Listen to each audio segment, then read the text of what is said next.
Knights were in a very good position for social mobility, and I think this is one thing that people get wrong about the Middle Ages. They sort of assume that people assume there's like a feudal hierarchy and it's set in stone, but that's not the case. So if we take probably one of the most successful knights of the Middle Ages, there's a man called William Marshall, and he was knighted in 1166. He was the son of a very minor noble, but he wasn't the eldest son, so he wasn't in line to inherit that position.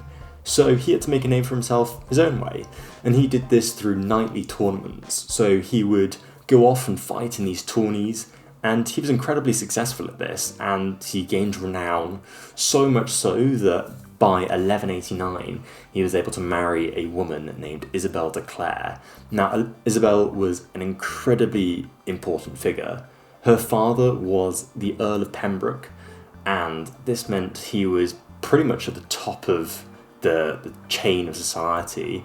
Only the king was above him. From 1189 he becomes the sort of de facto Earl of Pembroke, and by 1199 he's actually granted the earldom himself, which means he's risen up from this sort of position of the youngest son of a minor noble as a knight to becoming earl. And not only that, in 1216, after the death of King John, William actually rises even further. He becomes regent. He becomes pretty much the most important man in England, as he's regent for Henry III. Now that is one hell of a rise, don't you think?